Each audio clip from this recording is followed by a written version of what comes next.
One of the biggest traps we fall into, especially in this hyper-connected, constantly scrolling world, is comparison, and not the kind that inspires or encourages, but the kind that quietly erodes our confidence, our clarity, and ultimately our commitment to our own goals. It happens subtly.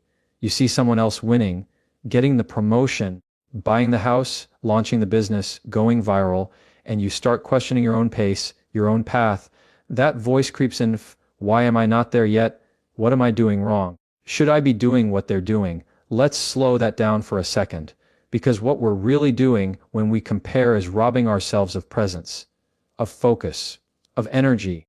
You're handing over your attention, your most powerful tool for growth, to someone else's story. And what's worse, you're comparing your behind the scenes to their highlight reel. That's not fair to you. That's not real, and that's not productive. There's a well-known phrase of comparison is the thief of joy, but I'll take it a step further. Comparison is the thief of us progress. It doesn't just make you feel bad, it actually slows you down. Psychologically, what happens when we compare is that we shift into scarcity mode. We begin to believe there's a limited amount of success, happiness, recognition, love. So someone else's win becomes your loss, and that's false. Life isn't a zero-sum game. Their win doesn't mean you're losing. It simply means they're on their journey, and your only responsibility is to stay on yours.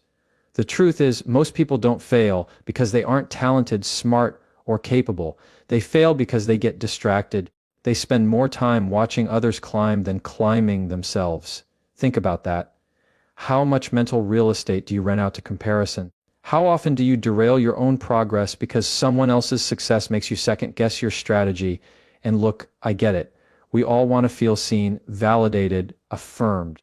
It's human. But when that need turns into a habit of comparison, you lose touch with your own why. And when you forget your why, you lose your way.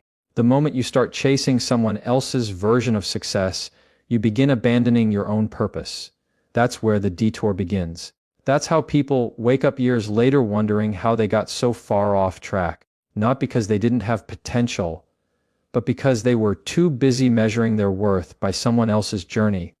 Philosophically, this points to something deeper. We're not just talking about success here, we're talking about identity. Who are you when you're not looking at anyone else? What choices would you make if no one was watching? What would you build if there was no audience, no applause, no algorithm to impress? That's the real test. That's where authenticity lives. And authenticity, that quiet, grounded connection to your purpose, is what separates lasting success from temporary hype.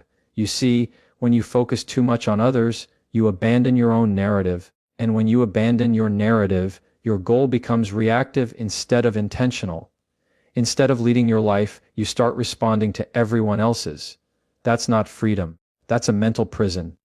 And the key, it's always been in your hands. Refocusing on your own lane, getting clear about your why, practicing gratitude for where you are, without being bitter about where you're not.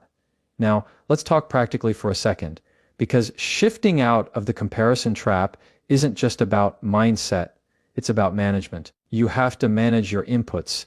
If your feed is filled with people who constantly trigger envy, you need to curate better. If certain conversations leave you drained and doubting, protect your peace. If someone's journey genuinely inspires you, let that motivation fuel your own path, not distract from it. You are the gatekeeper of your focus. And where your focus goes, your energy flows. You don't need to outrun anyone, you just need to run your race well, consistently, with integrity, with intention.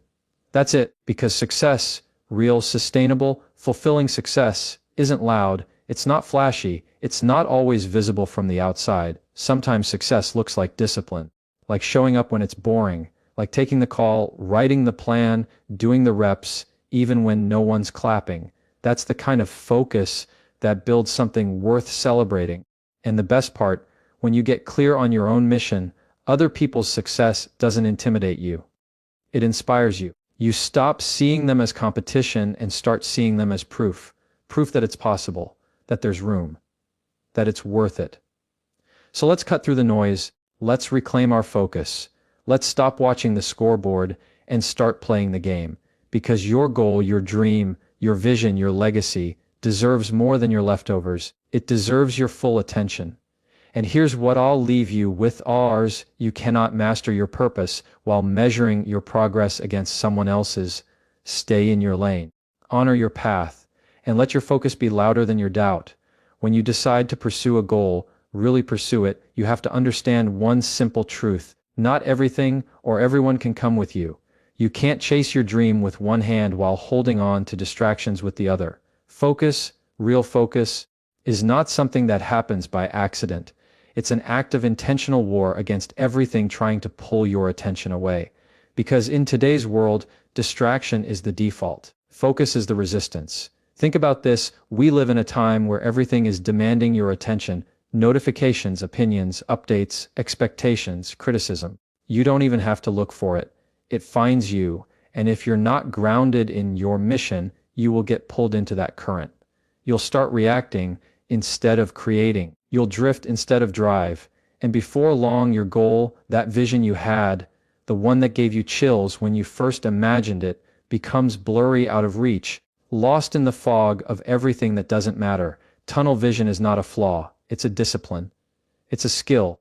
And if you want to accomplish something meaningful, something that outlives the trend cycle, you need to master it.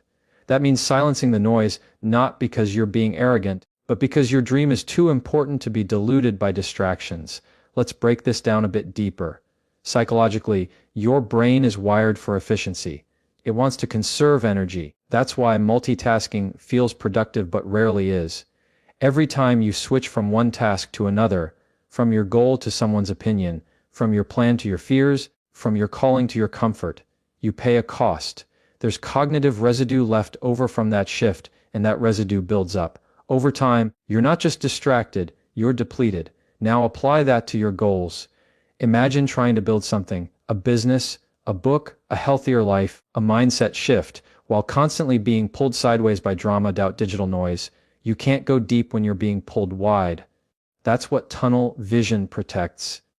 Depth, mastery, meaning, and let's not sugarcoat it. When you start focusing deeply, people will misunderstand you. They'll say you've changed, that you're distant, that you're too focused, and maybe you are. But that's the price. You have to be willing to be misunderstood for a season if it means becoming unshackable for a lifetime. The world celebrates results, but it often ridicules the silence it takes to create them. You have to remember, this is not about ignoring people. It's about prioritizing purpose. You don't need to explain your boundaries to everyone. You don't owe the world access to your process. Not everyone deserves a seat at the table where you're crafting your vision. Some people are loud about things they've never built. Let them talk. Your job is to keep building. Philosophically, tunnel vision is really about alignment. It's choosing to live in harmony with your values, your purpose, and your future self. It's stepping away from the noise of trends, opinions, even ego, and asking what really matters. What do I want my life to stand for? What legacy am I building? One decision at a time. Because if your actions aren't aligned with your answer, then you're not progressing, you're just performing. And performance will always drain you more than purpose. You don't need to be busy, you need to be directed. You don't need to do more, you need to do what matters. Let's get practical. Start eliminating. Look at your calendar, your screen time, your relationships, your habits. What in your life is costing you clarity? What is pulling your attention but giving you nothing in return? Cut it. Reduce it. Replace it with something that fuels your fire. You can't afford to waste time wondering what people will think if you go all in. You can't afford to keep putting off your purpose until conditions are perfect. Focus isn't just about removing the negative, it's about doubling down on the essential. And here's the paradox: the more you focus, the simpler your life becomes, but the more powerful you become within it, because clarity breeds action, and consistent action compounds. Suddenly, you're not just making progress, you're becoming someone different, someone disciplined, someone intentional, someone free. Distraction is comforting because it gives you an excuse. I was too busy. I got pulled into this situation. I was helping someone else. But focus removes excuses. It demands ownership. It demands presence. That's why it's uncomfortable, but also why it's so powerful. So if you're serious about your goal, If you actually want to see it manifest, you have to make peace with the discipline of focus. It won't always feel good. It won't always feel fair, but it will always move you forward. And ultimately, that's what matters. Not how fast you go, not how loudly you're applauded, but whether you're moving forward, aligned, anchored, and locked in. There's a hard truth we don't talk about enough. Your goal, your dream, your calling, it requires loyalty.